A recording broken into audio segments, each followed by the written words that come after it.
नमस्कार, good morning. मी ऋतुषा कदम. 7 सालाम या bulletin मध्ये आपल्या सगळ्यांचे स्वागत आहे.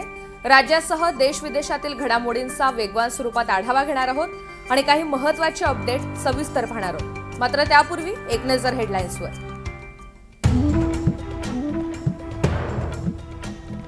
एसआयटी चौकशी दरम्यान अशोक खरातची प्रकृती बिघडल्याची माहिती. तातडीनं कार्डियाक अँब्युलन्स मागवून केली तपासणी. खरात प्रकरणात नाशिकमधील नामांकित हॉटेल व्यावसायिकाची एसआयटीकडून 6 तासांपेक्षा अधिक वेळ चौकशी. दोघांमधील आर्थिक संबंध संभाषण तपासल्याची माहिती. अशोक खरातची पत्नी कल्पना खरात अजूनही फरार. राहता सत्र न्यायालयात अटकपूर्व जामीन अर्जावर आज सुनावणी.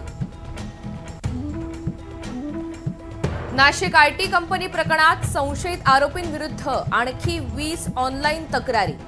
4 महिलांचा धार्मिक भावना दुखावल्याचा आरोप.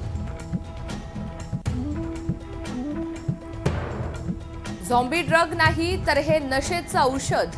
मुंबईत प्रिस्क्रिप्शन शिवाय औषध विक्रीचा गोरखधंदा. एनडीटीव्ही मराठीच्या कॅमेऱ्यात कैद. मुंबईचं भयाण वास्तव. आता रिक्षामध्ये फक्त मराठी चालणार. आजपासून मनसेचं मला मराठी येतं अभियान. विरोधकांच्या संपात सहभागी न होण्याचं आवाहन.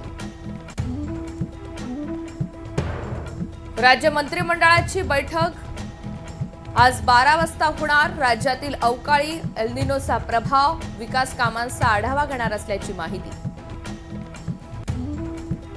महिला आरक्षण विधेयकामुळे कुठल्याही राज्याचं संसदेमधील प्रतिनिधित्व कमी होणार नाही. कुणालाही आणा, मी चर्चेसाठी तयार. मुख्यमंत्री देवेंद्र फडणवीस यांचं विरोधकांना पुन्हा आव्हान. मुंबई पुणे एक्सप्रेस वेवर दुपारी 12 ते 3 मध्ये मेगा ब्लॉक. 23 एप्रिलला मुंबईकडे तर 24 एप्रिलला पुण्याकडे जाणारी वाहतूक 3 तास बंद.